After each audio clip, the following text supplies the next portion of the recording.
At my son's wedding, he toasted, "To my bride's family, the only ones who support me and make me happy." The applause stopped, then he looked at me and said, "And you, leave now, fat pig." I was in shock, but when a man realized who I really was, everyone was speechless. I'm glad to have you here. Follow my story until the end and comment the city you're watching from, so I can see how far my story has reached. I stood in the back of the ballroom, my hands trembling as I clutched the small gift bag I'd brought for Boyd and Ainsley. The Rosewood Hotel in downtown Austin was more beautiful than anything I'd ever seen. Crystal chandeliers hung from the ceiling like frozen waterfalls, and the tables were decorated with white roses that probably cost more than my monthly rent. I'd driven 4 hours from San Angelo that morning, leaving at 5 a.m. to make sure I wouldn't be late. My navy blue dress was the nicest thing I owned. I'd bought it at a consignment shop 3 weeks ago, spending $45 I'd saved from my grocery budget. When I looked at myself in the mirror that morning, I'd thought I looked presentable. Now, surrounded by women in designer gowns and men in expensive suits, I felt like exactly what I was, a 66-year-old woman who didn't belong. Boyd hadn't called me in 6 months. Our last conversation had been brief, uncomfortable. He'd told me about the engagement, mentioned that Ainsley's family was handling most of the planning, and said he'd send me the details. The invitation arrived 2 months later, formal and impersonal, my name written in calligraphy that seemed to emphasize how out of place I was. I'd met Ainsley exactly twice. Both times, she'd looked at me with barely concealed disdain, her eyes traveling from my worn shoes to my graying hair pulled back in a simple bun. She never asked me questions about myself, never tried to know me. She'd simply smile that tight, polite smile and turn her attention back to Boyd. The ceremony had been beautiful. I'd cried watching Boyd stand at the altar, remembering the little boy who used to climb into my bed during thunderstorms, who'd held my hand crossing streets, who'd once told me I was his favorite person in the whole world.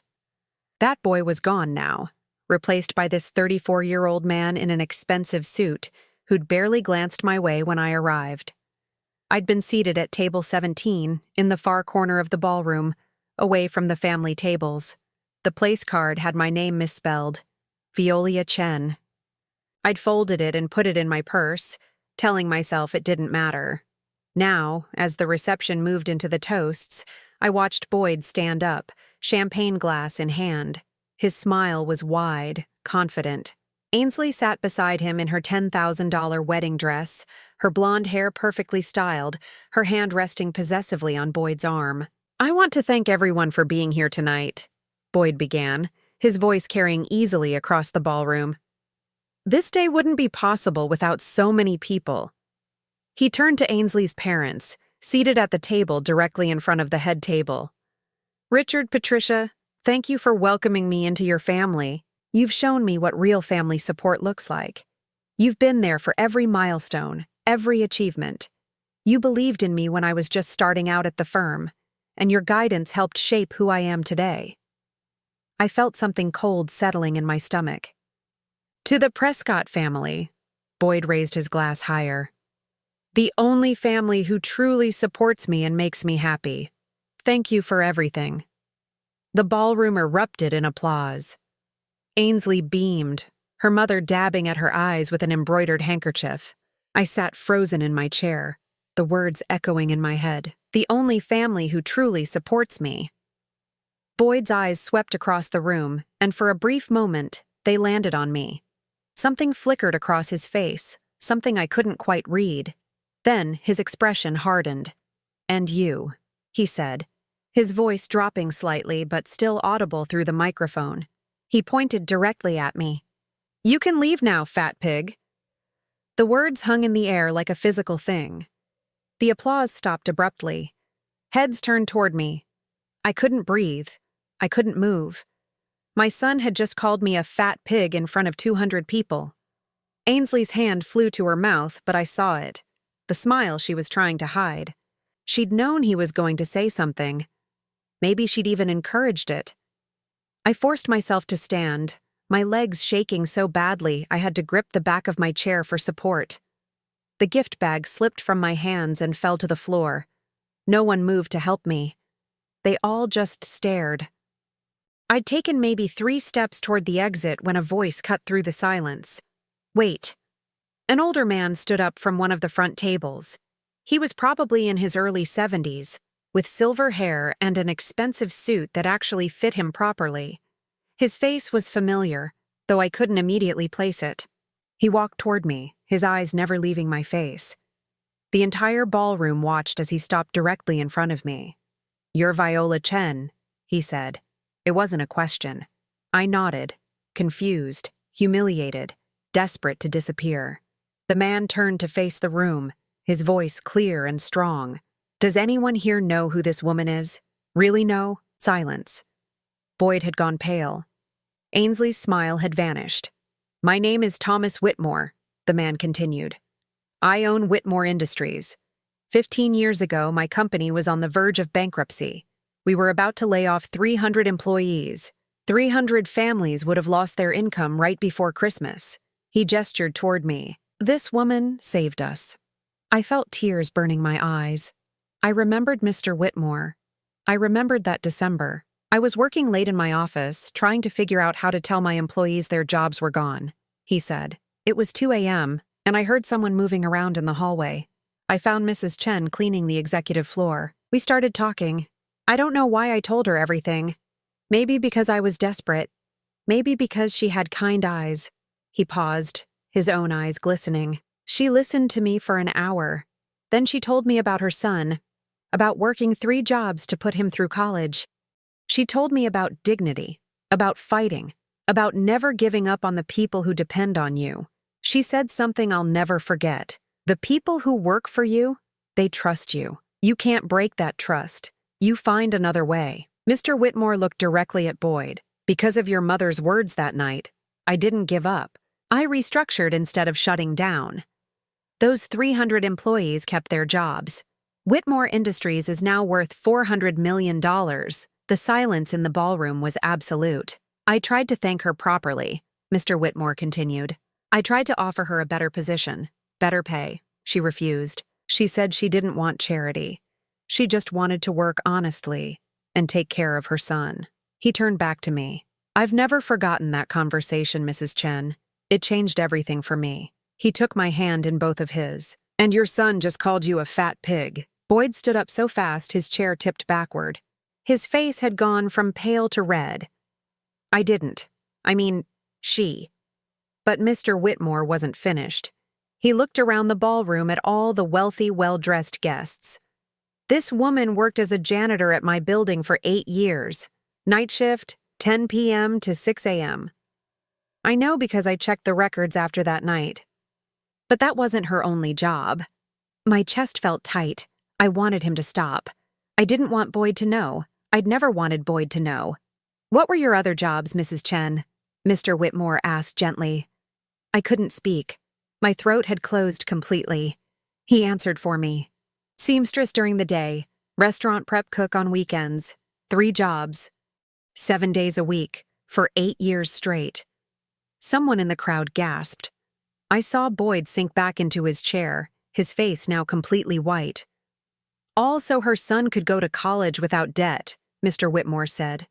All so he could become successful. All so he could grow up and call her a fat pig at his wedding. The weight of every eye in that room pressed down on me. This wasn't how I wanted Boyd to find out. I'd never wanted him to carry the guilt of my sacrifices. I'd wanted him to be free, to be happy, to never feel like he owed me anything. Mr. Whitmore squeezed my hand once more, then released it. I think you should stay, Mrs. Chen. You deserve to be here more than anyone. But I couldn't stay. Not anymore. Not after this. I picked up the gift bag from where it had fallen, straightened my shoulders, and walked toward the exit. Each step felt like miles. I could feel them all watching me. I could hear the whispers starting. As I reached the doors, I heard Boyd's voice, small and broken. Mom, wait. But I didn't turn around. I pushed through the heavy doors and kept walking, out of the ballroom, through the elegant lobby, into the parking lot where my 15-year-old Honda sat among the Mercedes and BMWs. Only when I was inside my car, doors locked, did I finally let myself cry. Deep, wrenching sobs that shook my entire body. My son hated me. He'd humiliated me in front of everyone who mattered to him. And now he knew the truth I'd spent years hiding. I'd ruined everything by simply existing. The drive back to San Angelo stretched ahead of me, 4 hours alone with my thoughts, with the echo of those words. Fat pig, the only family who truly supports me. I started the engine and pulled out of the parking lot. In my rearview mirror, I could see the lit windows of the ballroom. The party would go on without me. It always had. This time, though, something felt different. Something had broken inside that ballroom, but I wasn't sure if it was my heart or the last thread of hope I'd been clinging to. Boyd knew now. After all these years of protecting him from the truth, he finally knew. And I had no idea what would happen next. I didn't sleep that night. I lay in my small bedroom in San Angelo, staring at the ceiling, replaying every moment of the wedding. The way Boyd had pointed at me, the casual cruelty in his voice, the look on Ainsley's face, that barely hidden satisfaction. But mostly, I thought about Mr. Whitmore, about how he'd exposed everything I'd spent 15 years trying to hide. My phone sat on the nightstand, silent. Part of me kept waiting for it to ring, for Boyd to call and explain, to apologize, to say something, but the screen stayed dark. At 6 a.m., I gave up on sleep and made coffee. My hands shook as I poured the water, and I had to try 3 times before I got the filter properly placed. Everything felt wrong. My tiny kitchen, which had always felt like a safe space, now felt suffocating. The apartment was quiet. Too quiet. I'd lived here for 12 years, ever since Boyd graduated from UT Austin and moved into his own place. 575 square feet that I'd made into a home. The rent was $450 a month, utilities included. It wasn't much, but it was mine. I walked to the small closet in the hallway and pulled down a shoebox from the top shelf. Inside were things I'd saved over the years. Boyd's report cards, photos from his childhood, drawings he'd made in elementary school. And underneath all of that, folded carefully, were the pay stubs. I'd kept every single one. Whitmore Industries, night shift janitor, $8.50 per hour, 40 hours per week. Maria's Alterations, seamstress, $7 per hour, 35 hours per week. El Mercado Restaurant, prep cook, $8 per hour, 20 hours per week. I did the math again, even though I'd done it 1,000 times before. 95 hours of work every week. That came to just under $3,000 a month before taxes. After taxes, around $2,400. Boyd's rent during college had been $850. His tuition at UT was $10,000 per year, which broke down to around $833 monthly if I paid it in installments. Books, food, his car insurance, phone bill, everything else. It added up fast. I'd managed because I didn't spend money on myself. My clothes came from thrift stores. I cut my own hair. I walked to work when the weather was decent to save on gas. For 8 years, I lived on rice, beans, eggs, and whatever vegetables were on sale. I never went to the doctor because I couldn't afford insurance. I never took a vacation. I never bought anything that wasn't absolutely necessary. And I never, ever told Boyd the truth. When he'd ask about my work, I'd say, "Oh, I'm doing fine. Don't worry about me." When he'd notice I looked tired, I'd blame it on not sleeping well. When he'd offer to get a job, I'd insist he focus on his studies. I wanted him to have what I'd never had. A real education, real opportunities, a chance at a better life. I'd thought I was giving him a gift. Now I wondered if I'd just given him the freedom to forget where he came from. My phone finally rang at 10:30 a.m. I'd been sitting at my small kitchen table for hours, the coffee long gone cold in my cup. Boyd's name flashed on the screen. I almost didn't answer, but some part of me, the part that still remembered holding him as a baby, the part that had spent 34 years loving him, couldn't let it go to voicemail. "Hello," I said. My voice came out hoarse. "Mom." Boyd's voice was strained. "We need to talk." I waited. I didn't know what to say. "What Mr. Whitmore said last night," Boyd continued. "Is it true? All of it?" Yes. Silence stretched between us. I could hear him breathing, could almost feel him trying to process it. Why didn't you tell me? His voice cracked on the last word. I closed my eyes. Because you were my son. Because I wanted you to focus on building your life, not worry about mine. Because I loved you. Loved, Boyd repeated. Past tense? I didn't answer that. I need to see you, he said. I need to understand. Can I come to San Angelo? Today? I don't think that's a good idea. Mom, please, let me explain. Let me apologize properly. Boyd, I said slowly, you called me a fat pig in front of 200 people. You thanked Ainsley's family for being the only one who supports you. What exactly are you going to explain?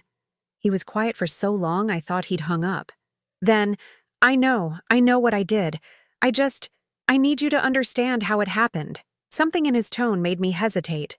Not quite desperation, but close. Fine, but not today. I need time. When? I'll call you, I said, and hung up before he could argue. I set the phone down and stared at my hands. They looked old.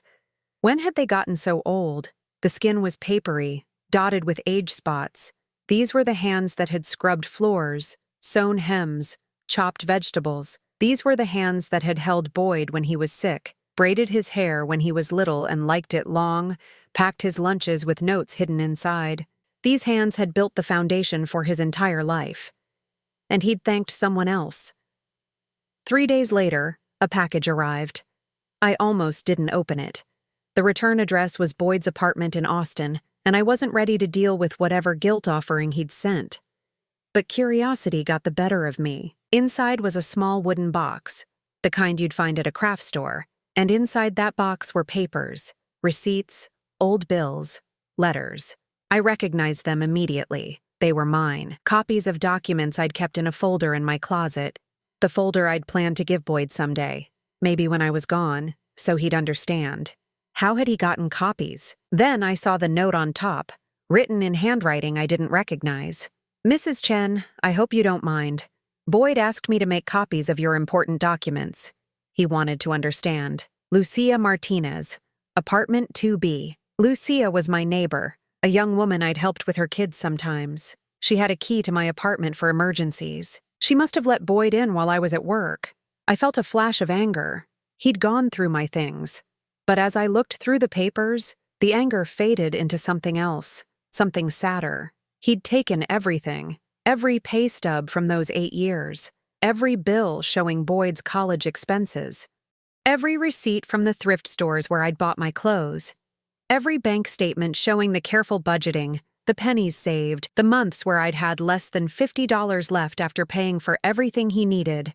And there were things I'd forgotten about. A letter from the electric company threatening to shut off my power because I'd been 3 months behind on the bill. A notice from my landlord at my old apartment in Austin saying I had to move out because I couldn't make rent after paying Boyd's tuition. A hospital bill from the time I'd fainted at work from exhaustion and dehydration. They'd charged me $643 for the emergency room visit. I'd paid it off $15 at a time over 3 years. Boyd had seen all of it. My phone rang again. Boyd. This time I answered immediately. You broke into my apartment, I said, instead of hello. I needed to understand, Boyd replied. His voice was different now, hollow. I needed to see it for myself. And I'm a monster, he whispered. Mom, I'm so sorry. I'm so sorry. I sat down heavily on my couch. Tell me why you said those things. The truth. Boyd took a shaky breath. Ainsley told me that you didn't want to be part of my life anymore. She said you told her that I was better off with her family, that you felt out of place and uncomfortable around us. I felt ice spreading through my chest. I never said any of that. I know that now, but I believed her. I wanted to believe her because it was easier than dealing with the guilt. What guilt? The guilt of knowing I'd outgrown you, Boyd said, and the honesty in his voice cut deeper than any insult. When I started at the firm, when I met Ainsley's family with their connections and their money and their perfect lives, I felt like I'd finally made it. I'd finally become someone who mattered. And you reminded me of everything I'd left behind. I couldn't speak. The truth was worse than I'd imagined. I was ashamed, Boyd continued, his voice breaking. Not of what you did, of where I came from, of being the son of a janitor and a seamstress. Ainsley's family would ask about you and I'd make up stories. I'd say you were retired, that you'd worked in administration, vague things that sounded respectable. I never told them you cleaned toilets to pay for my education. Boyd, I managed to say, and when Ainsley started saying you were pulling away, that you didn't want to be involved, it was convenient. It gave me permission to keep you at a distance without having to admit I was doing it on purpose. He let out a sound that might have been a laugh or a sob. The wedding toast was supposed to be Ainsley's idea of a joke. She said it would be funny to thank her family and not mention you. She said you'd understand it was just wedding humor. And the fat pig comment? A long pause. That was me. That was all me. I'd had too much champagne. I saw you sitting there in that dress, looking so out of place, and I snapped. I wanted you gone. I wanted to stop feeling guilty every time I looked at you. I closed my eyes. At least he was being honest now. Then Mr. Whitmore stood up, Boyd continued, and I heard him talking about 3 jobs and night shifts and everything you sacrificed, and I realized what I'd done. I'd destroyed the woman who gave up everything for me, in front of everyone who mattered to me. Not everyone who mattered, I said quietly. I didn't matter. You did. You do. Mom, please. I know I don't deserve it, but please let me try to fix this. I looked around my small apartment, at the life I'd built from nothing, at the peace I'd found in simplicity, at the freedom of not having to pretend anymore. Boyd, I said carefully, I need you to understand something. What you said at that wedding, it didn't make me sad because it was cruel. It made me sad because it was true. You do think I'm an embarrassment. You are ashamed of me. And that's not something an apology can fix. That's not true anymore. I see you now. I see what you did. You see what I sacrificed. That's not the same as seeing me. The silence on the other end of the line told me he understood the difference. I don't know if we can fix this, I said. I don't know if I want to try. Please don't say that. I spent 34 years putting you first. I think it's time I put myself first. I hung up before he could respond. Then I turned off my phone, made myself a cup of tea, and sat in the quiet of my apartment. For the first time in my life, I wasn't waiting for Boyd to need something. I wasn't planning my schedule around his life. I wasn't sacrificing anything. I was just being Viola, and I'd forgotten what that felt like. Outside my window, the sun was setting over San Angelo, painting the sky in shades of orange and pink. It was beautiful. I'd been too busy to notice sunsets for most of my life. I decided I'd start noticing them now. I didn't hear from Boyd for 2 weeks. The silence should have been a relief, but instead it left me feeling suspended, waiting for something I couldn't name. I went to work at the dry cleaner where I'd been employed for the past 5 years. It was easier work than the jobs I'd had when Boyd was in college, just 40 hours a week folding clothes and working the register. The pay was $11 per hour. Enough for my simple life. My co-workers knew something had happened. Maria, who worked the pressing machine, kept giving me concerned looks. On my 3rd day back, she finally asked, Viola, are you okay? You seem different. I was folding a stack of dress shirts, the familiar motions soothing in their repetition. My son got married. That's wonderful. Why do you look so sad? I smoothed down a collar, creasing it perfectly. It's complicated. Maria didn't push, but I could feel her watching me throughout the day. The truth was, I didn't feel sad anymore. I felt empty, like someone had scooped out everything inside me and left just the shell walking around. On Tuesday of the 3rd week, a package arrived at the dry cleaner. The delivery driver handed it to me during my lunch break, and I almost refused it when I saw Boyd's name on the return label. But curiosity won out.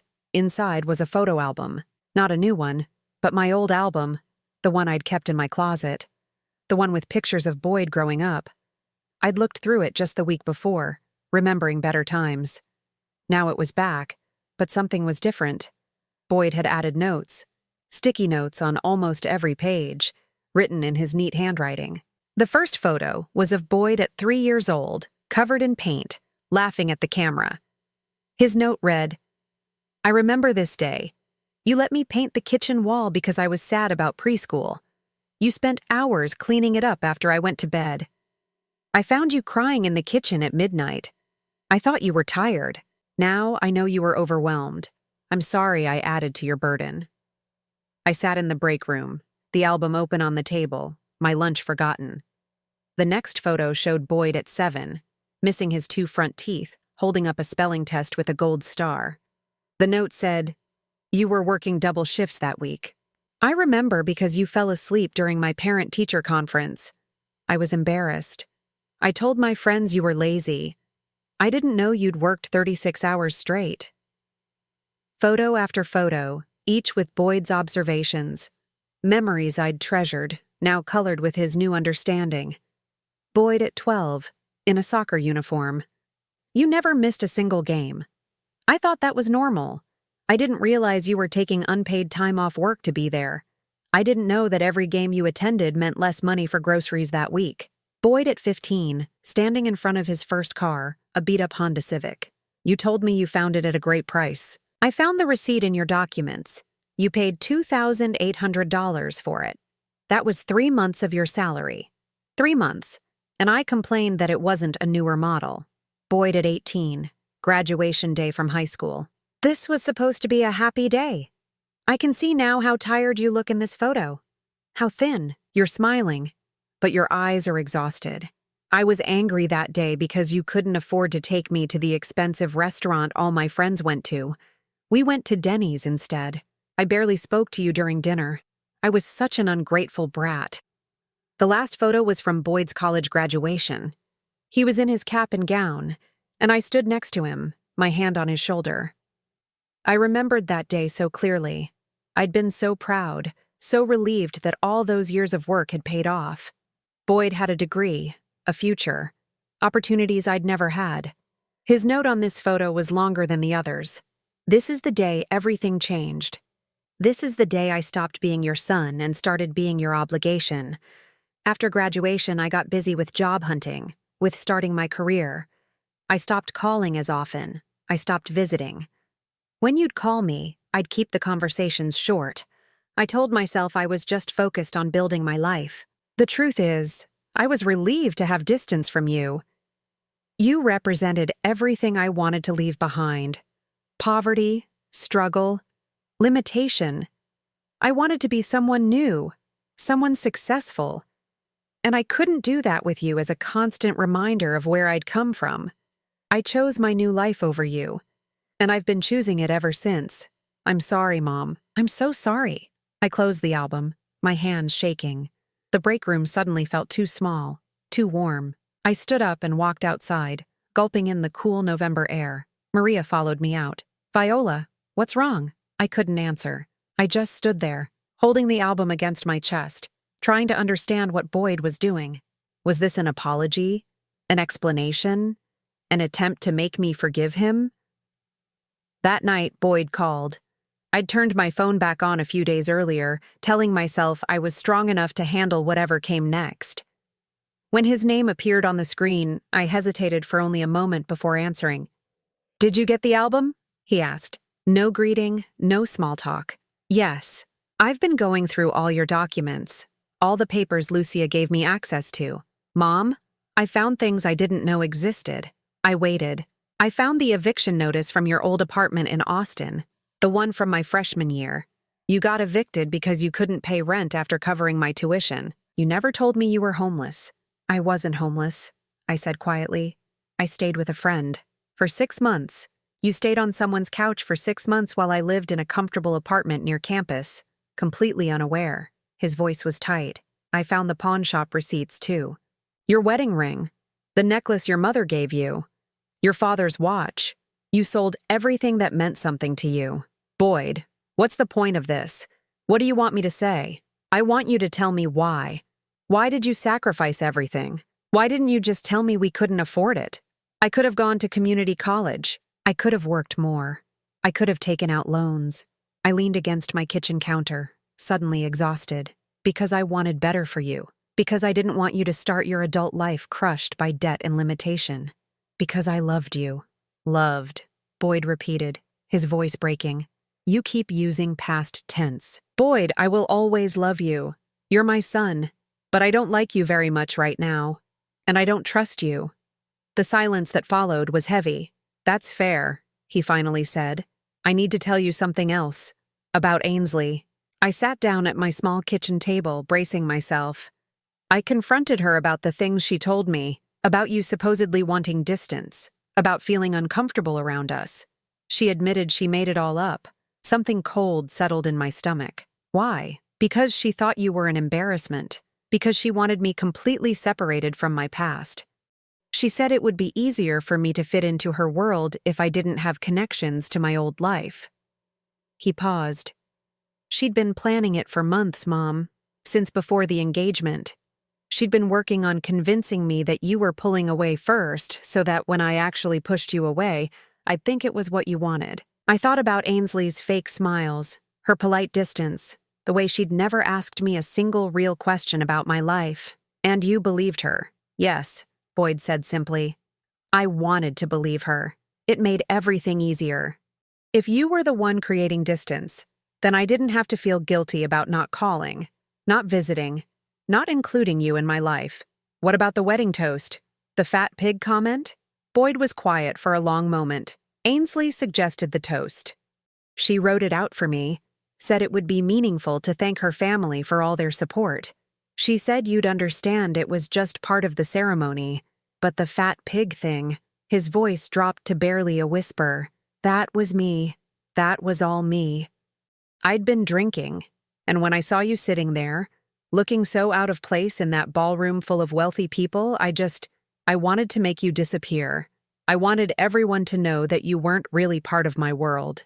The honesty was brutal, but I appreciated it more than I would have appreciated comfortable lies. I've moved out, Boyd said suddenly. I'm not living with Ainsley anymore. You're getting divorced? Already? We're separated. I couldn't stay in that apartment after I understood what she'd done, how she'd manipulated me, how she'd helped me destroy my relationship with you. He exhaled slowly. I'm staying at a hotel right now. The Residence Inn on Highway 183, room 214. It's not much. Why are you telling me this? Because I want you to know I'm not with her anymore. I want you to know that I chose wrong. I chose her and her family and that whole fake world over you, and it was the worst decision of my life. I didn't know what to say to that. Can I see you? Boyd asked. Please? I know I don't deserve it, but I need to see you in person. I need to try to fix this. I looked around my quiet apartment, at the life I'd built for myself after decades of putting Boyd first. I don't know if this can be fixed. Can I try? That's all I'm asking. Let me try. Against my better judgment, against every instinct telling me to protect myself, I heard myself say, okay, but not in Austin, and not in San Angelo. Somewhere neutral. Anywhere. You choose. I thought for a moment. Fredericksburg. There's a coffee shop on Main Street called Old German Bakery. Saturday morning, 9 a.m. I'll be there, Boyd said, relief flooding his voice. Thank you, Mom. Thank you for giving me a chance. After we hung up, I sat in the silence of my apartment for a long time. Was I making a mistake? Was I opening myself up to more hurt? But something Boyd had said stuck with me. He'd left Ainsley. He'd chosen to step away from that world, at least temporarily. That had to mean something. I pulled the photo album toward me and opened it to the last picture again. Boyd in his cap and gown, me standing beside him with my hand on his shoulder. We both looked so hopeful in that photo. We'd both believed we were starting something better. Maybe we still could. Or maybe I was just fooling myself. Saturday morning would tell me which one it was. I spent the next 3 days in a strange state of suspended emotion. Part of me wanted to cancel, to text Boyd and tell him I'd changed my mind. Part of me was curious to see what he had to say, to understand if his remorse was real or just another form of manipulation. On Friday night, I drove to Fredericksburg, about an hour and a half from San Angelo. I'd booked a room at a small bed and breakfast, spending $78 I really shouldn't have spent. But I wanted to be well rested for whatever conversation was coming. The bed and breakfast was run by an older German couple, the Schmidts. Mrs. Schmidt brought me tea and homemade cookies when I checked in. You look troubled, dear, she said kindly. Everything all right? Just meeting someone tomorrow. Someone I'm not sure I want to see. She patted my hand. Sometimes the conversations we dread the most are the ones we need the most. I wasn't sure I agreed, but I thanked her for the tea. That night, I lay in the unfamiliar bed, listening to the sounds of a strange house settling around me. Tomorrow I would see Boyd for the first time since the wedding. Tomorrow I would look my son in the eye and decide if our relationship was worth saving. I didn't know what I'd decide until the moment came, but I knew one thing for certain. I wasn't the same woman who'd walked out of that ballroom 3 weeks ago.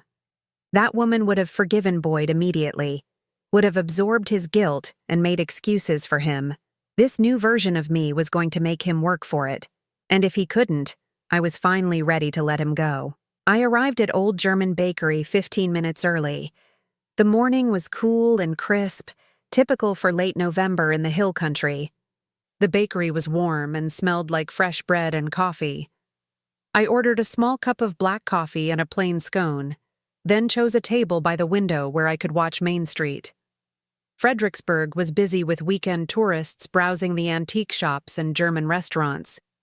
I watched them pass by, all these people living their normal lives, unaware that my entire world was about to shift one way or another. Boyd arrived exactly at 9. I saw him through the window first, and what I saw made me catch my breath. He looked terrible. His face was pale and drawn, with dark circles under his eyes. He'd lost weight. His expensive suit hung a little loose on his frame, and his usually perfectly styled hair was disheveled, like he'd forgotten to comb it. He saw me through the window and paused. For just a moment, we looked at each other through the glass. Then he came inside. "Mom," he said, his voice hoarse. He didn't try to hug me, which I appreciated. "Sit down," I said. He ordered a coffee but didn't touch it once it arrived. We sat in silence for a moment, the noise of the bakery filling the space between us. "Thank you for coming," Boyd finally said. "I wasn't sure you would." "I wasn't sure I would either." He winced. "I brought something. I need you to see it before we talk about anything else." He pulled out his phone and set it on the table between us. "I need you to understand what Ainsley did, what she's really like." I didn't reach for the phone. "Boyd, I don't need to see evidence of Ainsley being manipulative. I already know she manipulated you. What I need to understand is why you let her. Just look. Please." Reluctantly, I picked up the phone. The screen showed a text message thread between Boyd and Ainsley. The messages were from several months before the wedding. "Ainsley, your mom called again, 3rd time this week." "Boyd, what did she want?" "Ainsley, same thing. Wants to meet for lunch, wants to help with wedding planning. I told her we're too busy." "Boyd, thanks. I'll call her back eventually." Ainsley, "Do you have to? She's kind of clingy, don't you think?" I scrolled further. Ainsley, "I ran into your mom at the grocery store today. So awkward. She was buying the cheapest everything. It was embarrassing." Boyd, "She's always been like that. Penny pincher." Ainsley, "It's more than that. It's like she has no dignity, no self-respect.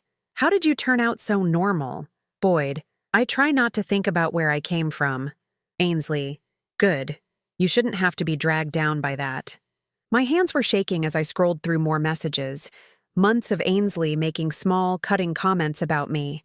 Months of Boyd agreeing with her, laughing at her jokes about my clothes, my car, my apartment.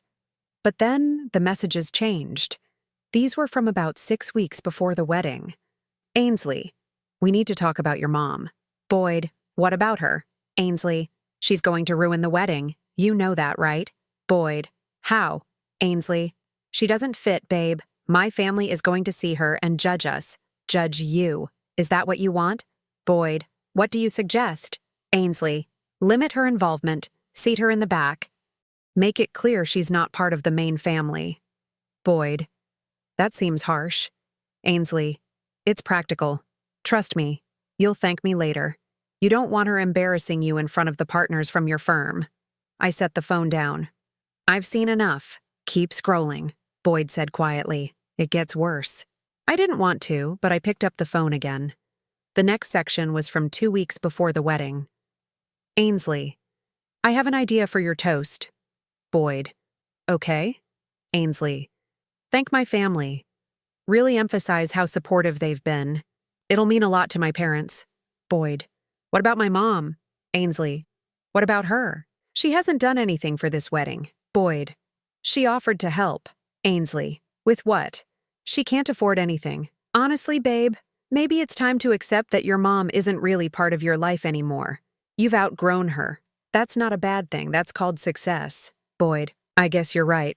Ainsley. I know I am. You're better than where you came from. Don't let anyone make you feel guilty about that. The last exchange was from the night before the wedding. Ainsley. Nervous? Boyd. A little. Ainsley. Don't be. Tomorrow we start our real life together. No more baggage from the past. Boyd. My mom will be there. Ainsley. Not for long. We'll make sure of that.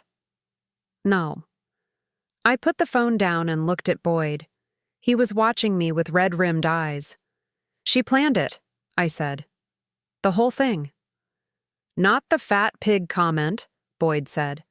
That was still me. But everything else, yes. She'd been working on me for months, convincing me that you were the problem, that you were holding me back. He ran his hands through his hair, and I let her. I wanted to believe it because it was easier than admitting I was ashamed of you. I took a sip of my coffee. It had gone lukewarm. Why are you showing me this now? Because I found something else. Something that changes everything. Boyd pulled out a small notebook from his jacket pocket and slid it across the table. I found this in Ainsley's desk drawer when I was packing my things. I opened the notebook. The first page was dated from 8 months earlier, shortly after Boyd and Ainsley had gotten engaged. It was a list, written in Ainsley's neat handwriting. Operation Clean Slate. Steps to separate Boyd from his past. 1. Establish that Viola is creating distance on her own. Make Boyd believe she doesn't want to be involved. 2. Emphasize class differences every chance I get. Make Boyd see how much better his life is now. 3. Limit contact opportunities. Screen calls, make excuses for why we can't visit. 4. Plant seeds of embarrassment. Remind Boyd how his colleagues perceive him. 5. Wedding day. Make a statement. Show everyone, especially Boyd, that his old life has no place in his new one. I turned the page. There were notes from conversations Ainsley had with Boyd, tracking his responses, noting when he seemed most receptive to her suggestions. It was methodical, clinical. On another page, Boyd's weak points: guilt about his mother, desire to fit in with upper class, fear of being seen as inferior. Use all 3. I closed the notebook, feeling sick. She studied you. Like you were a project. She studied both of us, Boyd said. There are notes about you, too. What you wear, how you talk, things you mentioned in the 2 times we all had dinner together. She was collecting information to use against you. Why? What did I ever do to her? You existed, Boyd said simply. You were proof that I came from nothing, and she wanted a husband who came from somewhere. So she decided to erase you. I stared at the notebook, this physical evidence of calculated cruelty. And you went along with it. Yes, Boyd said. I did. I can make excuses. I can say she manipulated me, that I didn't realize what she was doing. But the truth is, I wanted to be manipulated. I wanted permission to push you away without having to feel guilty about it. So what changed? Why are you showing me all this now? Boyd was quiet for a long moment, staring at his untouched coffee. 2 days after the wedding, Ainsley's mother, Patricia, called me. She wanted to have lunch, said she needed to discuss something important. We met at this expensive restaurant in Westlake Hills. He paused, and I could see him working up to something difficult. Patricia told me that she'd done research on my background. She'd hired a private investigator right after Ainsley and I got engaged. She wanted to make sure there were no surprises in my past that could embarrass the family. I felt my chest tighten. And the investigator found out everything about you. The 3 jobs, the eviction, the sacrifices, everything I didn't know. Patricia had known for months. Boyd's voice dropped. She said she understood now why Ainsley wanted you removed from my life. She said you were an embarrassment, and she was glad we'd handled it so cleanly at the wedding. I couldn't speak. Then she said something that made me see everything clearly. She said, "Women like your mother, they're survivors, not successes. There's a difference. Survivors are people who couldn't figure out how to do better. Successes are people like us, like Ainsley, like you could be if you fully committed to leaving that world behind." Boyd looked up at me, tears streaming down his face, and I realized she was talking about you. About the woman who worked 95 hours a week so I could have opportunities. About the woman who gave up everything so I could succeed. And Patricia saw you as someone who failed at life. "What did you say to her?" I asked. I didn't say anything. I just left. I went back to the apartment and told Ainsley what her mother had said. I asked her if she agreed, if she thought you were a survivor who'd failed at life. Boyd wiped his eyes. She said yes. She said it wasn't an insult, it was just a fact. Some people are built for success, and some people just survive. And she said I should be grateful I'd figured out which category I belonged in before it was too late. "So, you left?" "I left," Boyd confirmed. "I packed a bag and moved into the hotel that same night. Ainsley didn't even try to stop me. She just said I was being emotional and that I'd come to my senses eventually. I absorbed all of this, trying to sort through the complex tangle of emotions, anger at Ainsley and Patricia, anger at Boyd for being so easily manipulated, sadness for all of us caught in this ugly situation. I found the notebook 2 days ago," Boyd continued.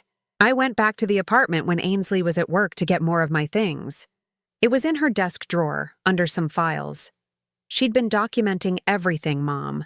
Her plan to remove you from my life.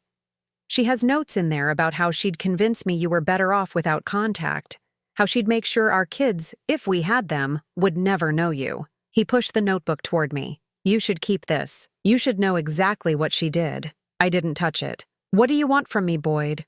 Why are you here? Do you want me to absolve you? Do you want me to say it's all Ainsley's fault and you're innocent?" "No," Boyd said firmly. "I want you to understand the full picture. I want you to know that yes, Ainsley manipulated me, but I chose to be manipulated. I chose to believe her lies because they gave me permission to do what I already wanted to do, leave you behind. And now? Now I know I made the worst mistake of my life. Now I know that the woman Patricia described as just a survivor is the strongest person I've ever known. Now I know that I destroyed my relationship with the only person who ever truly loved me unconditionally." His voice broke completely. "And I don't know if I can fix it. I don't know if you'll ever be able to forgive me, but I need to try." I sat back in my chair, looking at this man who was my son, but felt like a stranger. "Boyd, I need you to understand something. My forgiveness isn't going to make this better. Even if I say I forgive you, that doesn't erase what you did. It doesn't erase the years of distance and the public humiliation. It doesn't erase the fact that you chose Ainsley and her world over me. I know. Do you? Because I think part of you still wants this to be simple. You want me to cry and hug you and say it's all okay now, but it's not okay. It might never be okay." Boyd nodded slowly. "You're right. I did want that. But I'm starting to understand that I don't get to decide how this ends. You do." We sat in silence.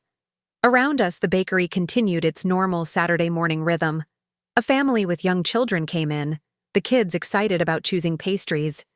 An older couple sat at a nearby table, reading the newspaper together. Normal life, continuing all around us while our world hung in balance.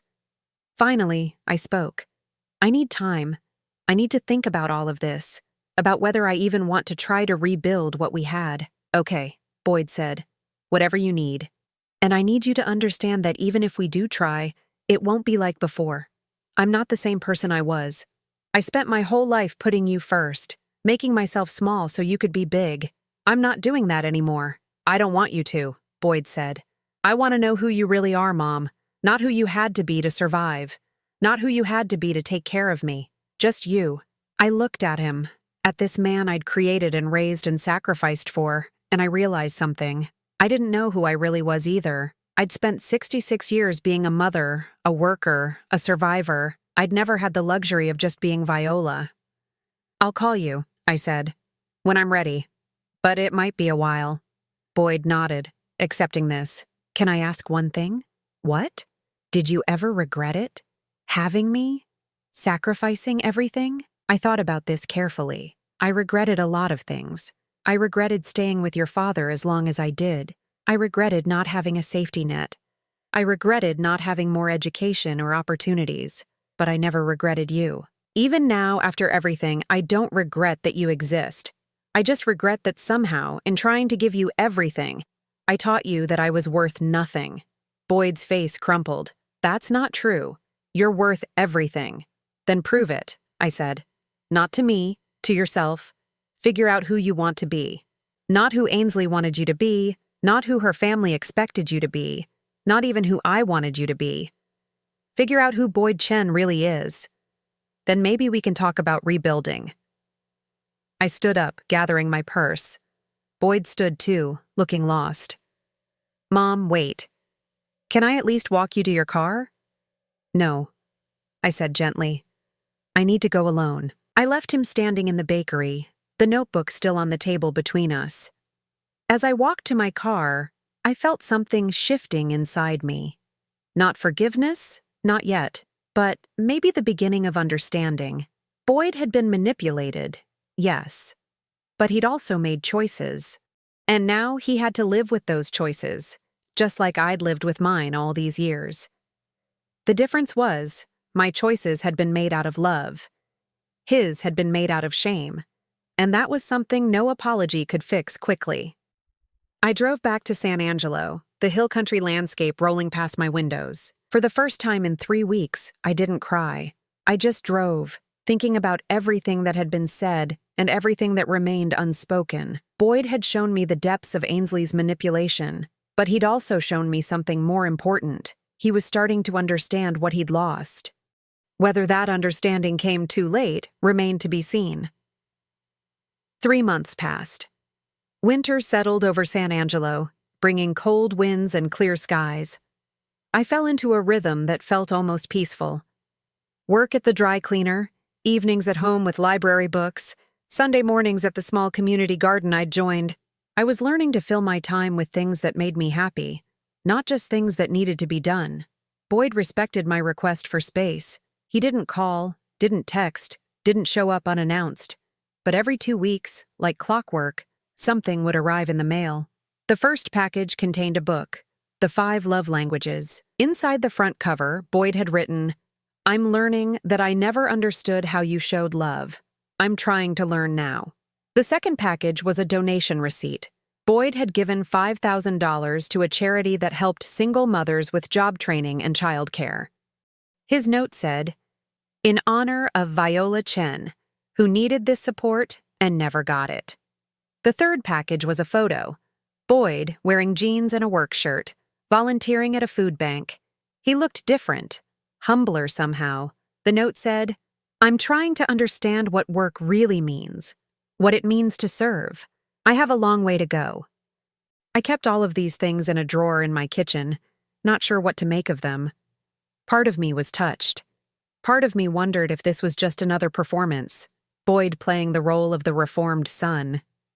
Then, on a cold Tuesday in February, Boyd showed up. I was coming home from work, my arms full of groceries, when I saw him sitting on the steps outside my apartment building. He'd been waiting, probably for a while, because his lips were blue from the cold. "Boyd," I said, stopping several feet away. "What are you doing here?" He stood up quickly, his hands shoved deep in his jacket pockets. "I know you said you'd call when you were ready. I know I should have waited. But Mom, I need to talk to you, please." I looked at him carefully. He'd lost more weight. His expensive clothes were gone, replaced by a simple jacket and worn jeans. His hair needed cutting. He looked tired, but not in the defeated way he'd looked in Fredericksburg. This was a different kind of tired. "Help me carry these inside," I said, nodding at the grocery bags. Relief flooded his face. He grabbed the heavier bags and followed me up the stairs to my apartment. Inside, he set the groceries on my small kitchen counter and stood awkwardly, like he didn't know if he was allowed to sit down. "Sit," I said, putting away milk and eggs. "Do you want coffee?" "If you're making some." I made coffee in silence while Boyd sat at my kitchen table. This table where I'd eaten countless meals alone, where I'd paid bills and read books and slowly rebuilt a life that was just mine. Having him here felt strange, like two different worlds colliding. When the coffee was ready, I poured 2 cups and sat down across from him. "Talk," I said. Boyd wrapped his hands around the warm mug. "I filed for divorce. It's final next month." "I'm sorry," I said automatically. "Don't be. It should have ended the night of the wedding." He took a sip of coffee, grimaced at the heat. "Ainsley fought it at first. She said I was throwing away our future over nothing. When I showed her that I'd found her notebook, the one with her plan to erase you from my life, she didn't even seem ashamed. She just said I was being naive, that everyone does this when they move up in the world. Maybe some people do." "No," Boyd said firmly. "Not everyone. Not decent people." He set down his mug. "I quit my job." That surprised me. "The firm? You loved that job." "I thought I did, but it turns out I loved what it represented more than the actual work. I loved being able to say I worked there, loved the status, the money, the connections. The actual work? I was miserable." He looked at me directly. "I spent 3 years doing corporate tax law for companies that exist only to help rich people pay less taxes. I helped them hide money, find loopholes, cheat the system. I told myself it was just business, just the law. But it wasn't. It was helping people like the Prescotts get richer while people like you scrubbed floors to survive. I didn't know what to say to that." "I got a new job," Boyd continued, "at a legal aid clinic in Austin. It pays $38,000 a year, less than a third of what I was making. I help people who can't afford lawyers, immigration cases, housing disputes, wage theft. Last week, I helped a woman who'd been working as a janitor for 6 years get the overtime pay her employer had been stealing from her. It was $2,300. She cried when we won." He looked down at his hands. "I thought about you the whole time. About how many times you probably got cheated and had no one to help you fight back." I took a slow sip of my coffee, letting this information settle. "Why are you telling me this?" "Because I want you to know I'm changing. Not for you, not to win you back. I'm changing because I finally understand that the person I was becoming was someone I hated. Someone you raised me better than to be." "I don't know if I can take credit for that," I said quietly. "You became who you became despite how I raised you." "No," Boyd said intensely. "I became who I became because I rejected how you raised me. You taught me about hard work, about dignity, about taking care of people. And I looked at your life and decided those lessons had failed you. I decided that your way led to poverty and struggle, so I chose the opposite.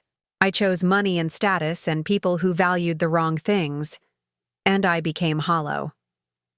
He pulled out his phone and showed me a photo. It was of a small apartment, sparsely furnished but clean. "This is where I live now. 1 bedroom in a building near the clinic. $675 a month. I sold my car and bought a used Honda. I cook my own meals. I do my own laundry. I'm learning to live the way you lived." "Boyd, you don't have to punish yourself." "It's not punishment," he said. "It's understanding. For 34 years, I lived in a world you built for me with your sacrifice. I never understood what that sacrifice meant because I never had to make any myself. Now I'm trying to understand. I'm trying to live with intention instead of entitlement." I studied his face, looking for signs of performance, of manipulation. But what I saw looked genuine. He looked lighter somehow, despite the weight loss and the tired eyes. Like he'd put down something heavy. "I'm glad you're making better choices," I said carefully. "But Boyd, this doesn't automatically fix what happened between us. I know that." He leaned forward. "Mom, I'm not here asking for forgiveness. I'm not here expecting you to welcome me back with open arms. I'm here because I need to tell you something, and I need to ask you something." "Okay." "First, what I need to tell you. I understand now that I can never make up for what I did. I can never give back the years I wasted being ashamed of you. I can never unhear the words I said at that wedding. I have to live with that. But I want you to know that I see you now. Really see you. And I'm in awe of you." Tears pricked my eyes, but I blinked them back. Second, what I need to ask. Will you let me try? Not to fix things, not to go back to how they were. Will you let me try to build something new? A relationship where I actually show up, where I listen, where I learn who you are as a person, not just as my mother? I stood up and walked to the window, looking out at the street below. A young mother was walking with two small children, holding their hands as they navigated the sidewalk. I watched them for a long moment. I don't know if I can trust you again, I said finally, not turning around. Every time you didn't call, every time you cut a visit short, every time you chose Ainsley over me, it reinforced what you said at that wedding, that I'm not enough, that I'm an embarrassment, that I'm worth less than other people. You were never those things, Boyd said, his voice breaking. I was just too blind and too selfish to see what I had. I turned to face him. I need you to understand something. I don't need you anymore. For most of your life, I organized everything around you. Your needs, your schedule, your happiness. I gave up my own life to make sure you had a better one. But I'm not doing that anymore. I have a life now, a small life maybe, but it's mine. And I'm not giving that up. I don't want you to, Boyd said. I want to fit into your life, not make you fit into mine. What does that look like? Boyd thought for a moment. It looks like me visiting you here instead of expecting you to come to Austin. It looks like me calling when you want to talk, not when it's convenient for me. It looks like me learning about your life, your friends, your interests. It looks like me showing up without expectations. I crossed my arms, still keeping distance between us. And what happens when this gets hard? When the novelty wears off and you remember why you pushed me away in the first place?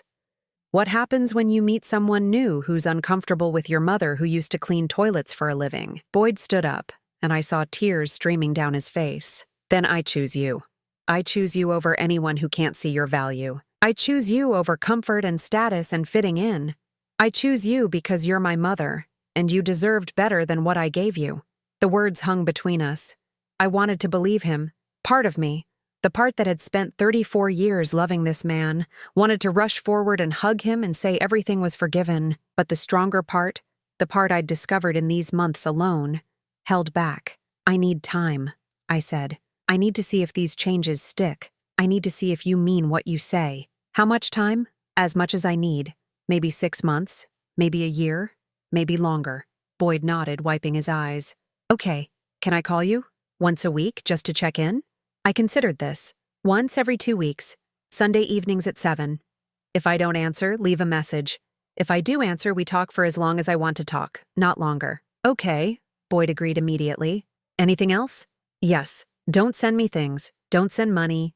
Don't send gifts. Don't send donation receipts. If you want to help people, do it because it's right, not to prove something to me. Fair enough. And Boyd, if you mess this up, if you break your word, or if you start making excuses, or if you decide this is too hard, that's it. There won't be another chance. I'm too old and too tired to keep forgiving you for choosing other people over me. I understand, Boyd said. I won't mess this up. I promise. I walked him to the door. Before he left, he turned back. Mom? Thank you for giving me a chance I don't deserve. You're right, I said. You don't deserve it. But maybe I need to see if the son I raised is still in there somewhere. After he left, I stood in my quiet apartment for a long time. I didn't feel happy, exactly, but I didn't feel destroyed either. I felt cautious, guarded, but also curious.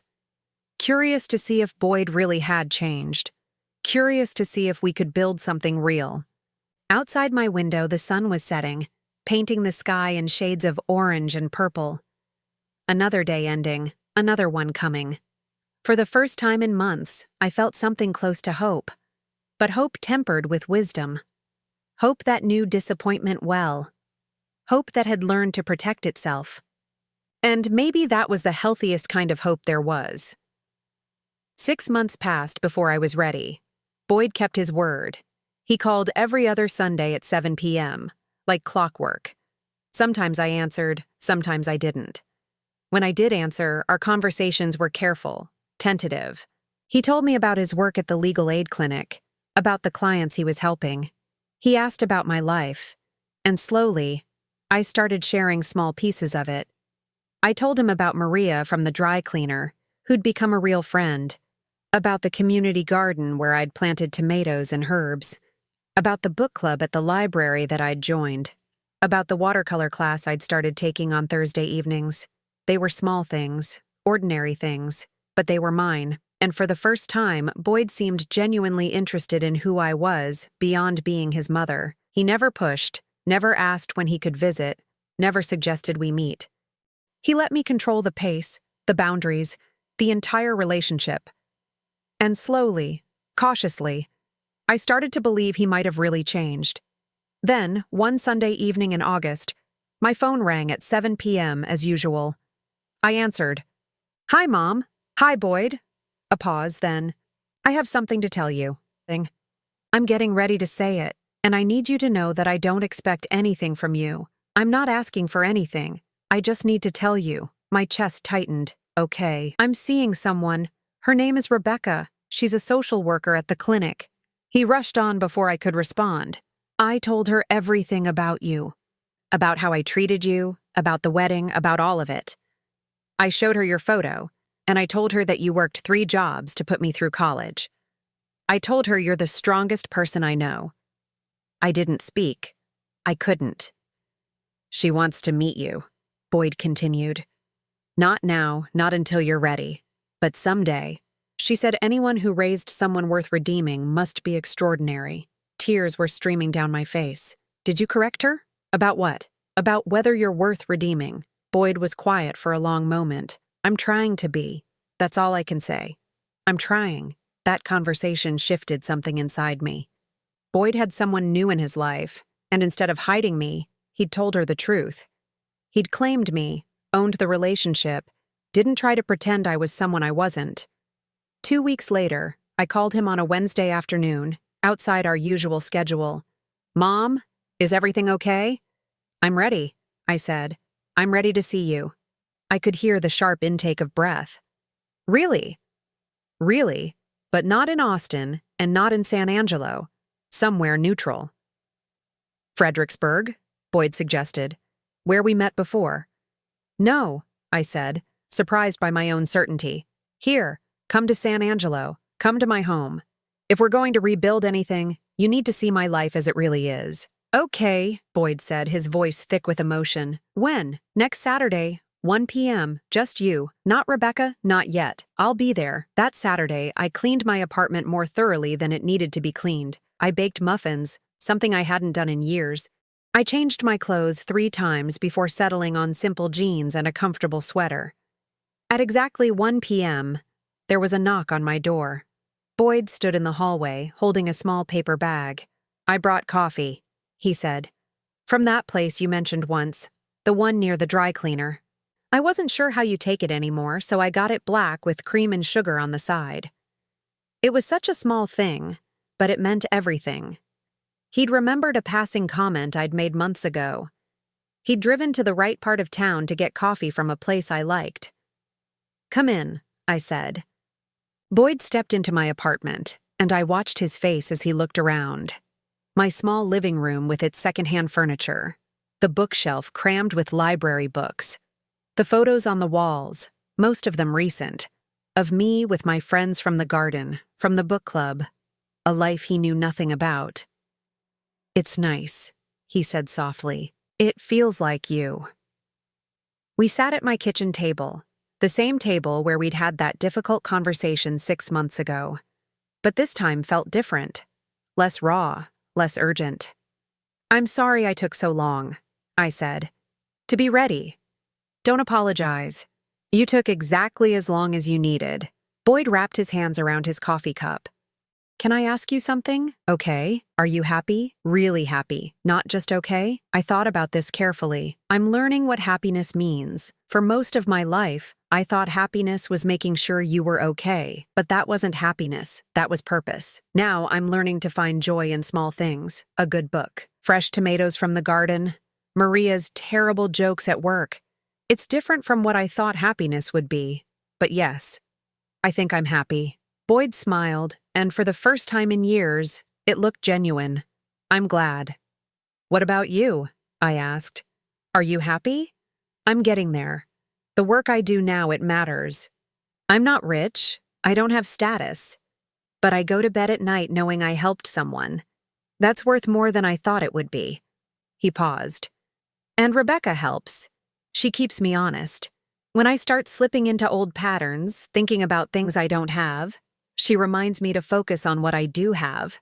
I'd like to meet her, I said. Not today, but soon. Boyd's eyes lit up. Really? Really. If she's important to you, I want to know her. We talked for 2 hours. Not about the past, not about the wedding or the years of distance. We talked about now, about his work, my watercolor class, the book I was reading, the case he was working on. We talked like two people getting to know each other for the first time, which, in a way, we were. As Boyd was getting ready to leave, he hesitated at the door. Can I come back? Maybe in 2 weeks? Yes, I said. But Boyd, I need you to understand something. We're rebuilding, but we're not going back. I'm not the mother I was before. I can't be that person again. I don't want you to be. I want to know who you are now. After he left, I stood at my window watching his car pull away. The old Honda, not the luxury sedan he used to drive. Another sign of the changes he'd made. I wasn't naive enough to think everything was fixed. Trust, once broken, takes years to rebuild. There would be setbacks, disappointments, moments when old wounds would ache. But for the first time since that terrible wedding day, I felt like maybe we had a chance. Not to go back to what we were, that mother and son were gone, destroyed by years of neglect and one moment of public cruelty.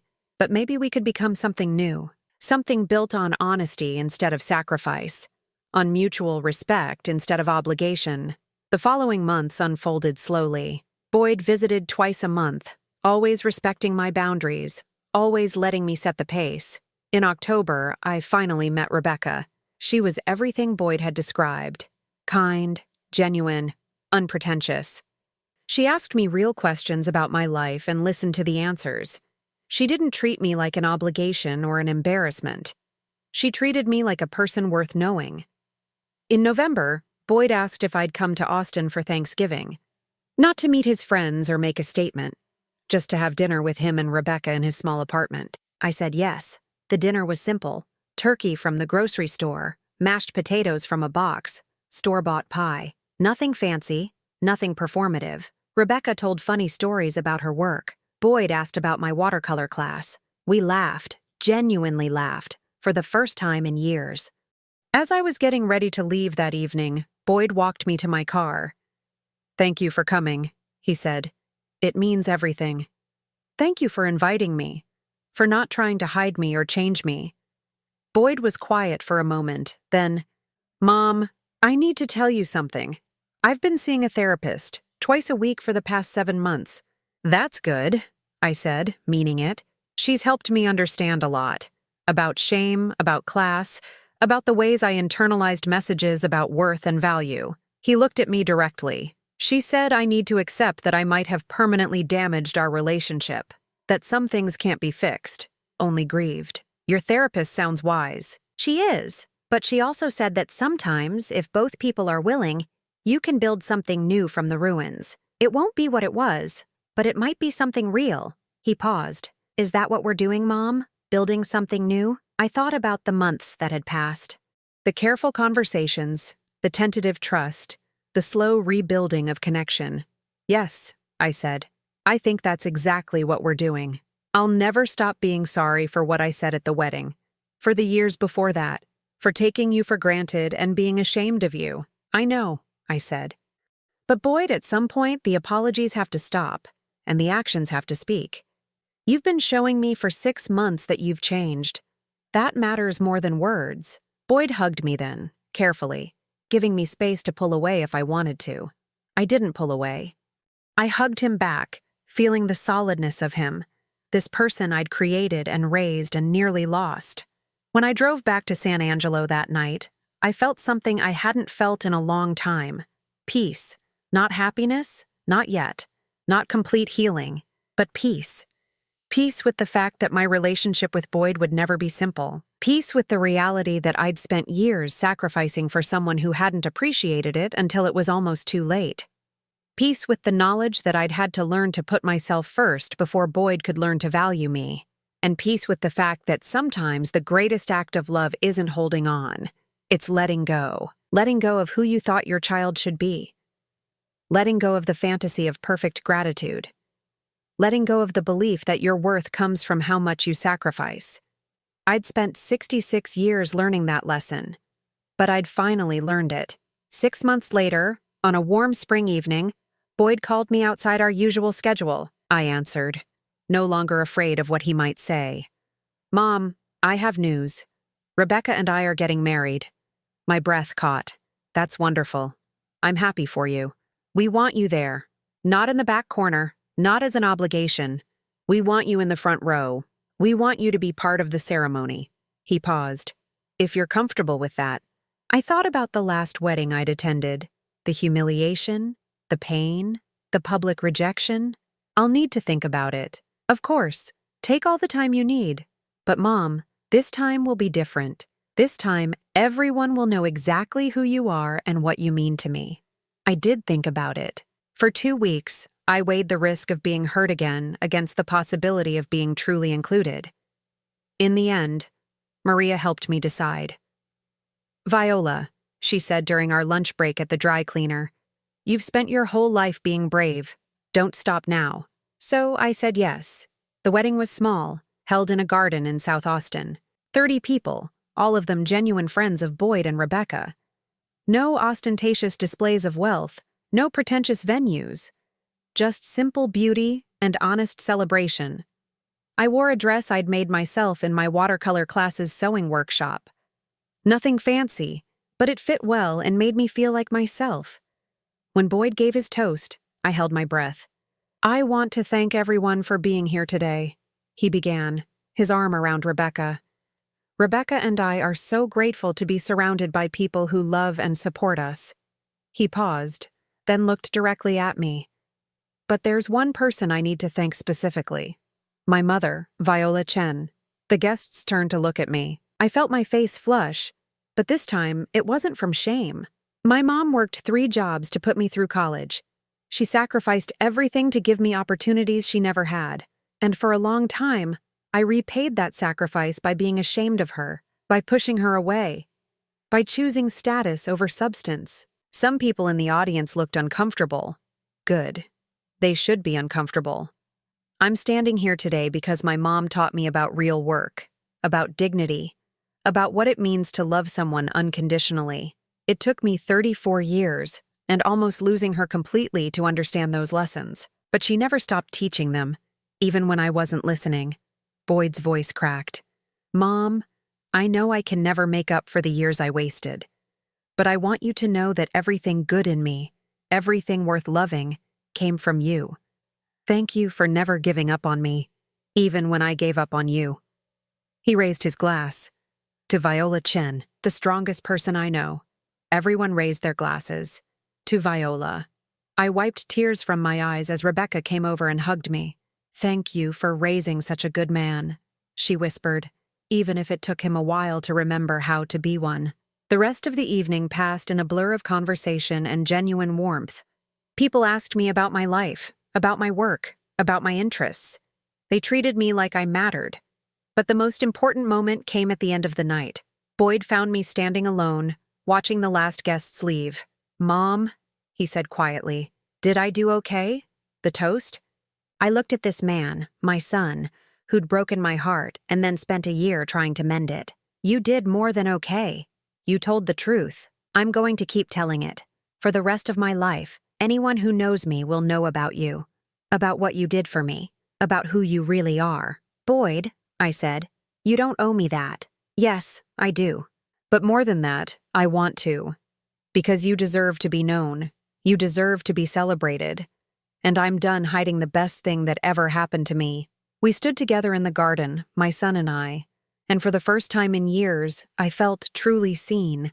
Not as a sacrifice, not as an obligation, not as an embarrassment, just as Viola, a woman who'd worked hard, who'd loved deeply, who'd survived and found joy again. That night, driving back to San Angelo, I thought about the journey that had brought me here. From that terrible moment at the first wedding to this moment of genuine celebration, from pain to peace, from sacrifice to self-discovery, I'd learned something important.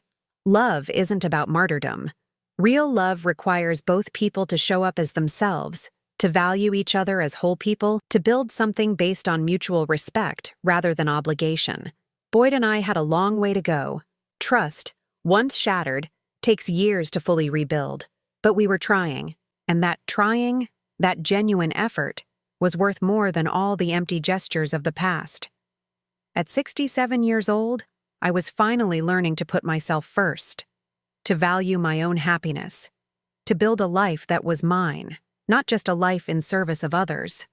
And the surprising thing? Putting myself first hadn't made me selfish. It had made me whole. And from that wholeness, I could build a real relationship with my son. Not one based on my sacrifice, but one based on mutual love and respect. As I pulled into San Angelo, the stars bright overhead, I felt something I'd never quite felt before. Freedom. Freedom from the weight of endless giving. Freedom from the fear of not being enough. Freedom to simply be Viola. And that freedom, I realized, was the greatest gift I'd ever given myself. Boyd had said I was the strongest person he knew, but I'd only recently discovered that strength. The strength to walk away from toxic patterns. The strength to demand respect. The strength to rebuild on my own terms. I parked my car and looked up at my small apartment building. Home, my life. For the first time in 67 years, that was enough. I was enough, and I no longer needed anyone else to validate that truth. Now I'm curious about you who listened to my story. What would you do if you were in my place? Have you ever been through something similar? Comment below. And meanwhile, I'm leaving on the final screen 2 other stories that are channel favorites, and they will definitely surprise you. Thank you for watching until here.